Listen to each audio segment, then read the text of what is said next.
RTO કચેરીના પૂર્વ અને હાલમાં ગાંધીનગર ફરજ બજાવતા અધિકારી દ્વારા 20 માસનો બેઠો પગાર લેતાનો ઘટસ્ફોટ થતા ચકચાર।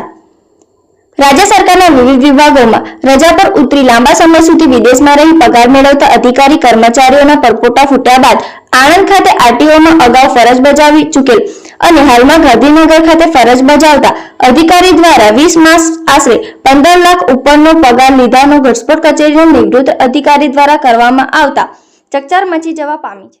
આણંદ આરટીઓ ખાતે 1/8/2019 થી 31/3/2021 દરમિયાન ફરજ બજાવતા અધિકારી ઋત્વિજા દાણી દ્વારા આશરે 20 માસનો 15,60,000 જેટલો પગાર ઘરે બેઠા લીધા હોવાનો ઘટસ્ફોટ કચેરીના નિવૃત્ત અધિકારી GM પટેલ દ્વારા કરવામાં આવતા અને આ મુદ્દે પટેલ દ્વારા પુરાવા સાથે મુખ્યમંત્રી વાહન વ્યવહાર મંત્રી સહિત આરટીઓ કમિશનરને વર્ષ 22માં લેખિત રજૂઆત કરી તપાસની માંગ કરવામાં આવી હતી।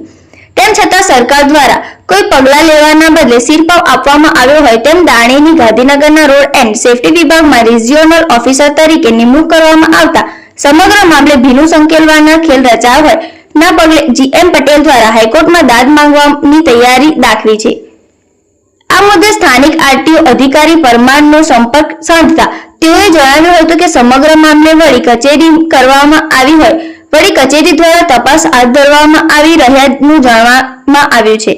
અત્રે ઉલ્લેખનીય છે કે 4 વર્ષ પૂર્વ આણંદની આરટીઓ કચેરીમાં બોગસ લાયસન્સ તગડા નાણાં લઈ આપવામાં આવતું હોવાનું ઉજાગર થતા તેમાંથી સમયમાં આરટીઓ અધિકારી દાણીની સંડોવણી હોવાની આશંકા પણ વ્યક્ત કરવામાં આવી હતી।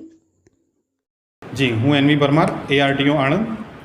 સર, જે પ્રમાણે આરતી દાણીના કાર્યકાળમાં અહીંયા જે પગાર તેમને ચૂકવવામાં આવ્યો છે તેના ઉપર સવાલ ઉઠ્યા છે, અરજી પણ કચેરીમાં કરવામાં આવી છે, શું કહેશો?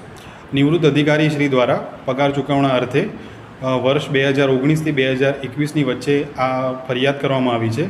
અધિકારી શ્રી દ્વારા આ ફરિયાદ વડી કચેરી ખાતે કરવામાં આવેલી છે અને આ સમયગાળો જે છે 2019 એપ્રિલથી એપ્રિલ 2021 સુધીનો છે અને હું આ કચેરી ખાતે સપ્ટેમ્બર 2022ના રોજ હાજર થયેલ છું અને જે આ ફરિયાદ છે એ ફરિયાદ વડી કચેરી ખાતે કરવામાં આવેલી છે અને આ ખાતે આ બાબતની તપાસ વડી કચેરી ખાતે ચાલી રહી છે।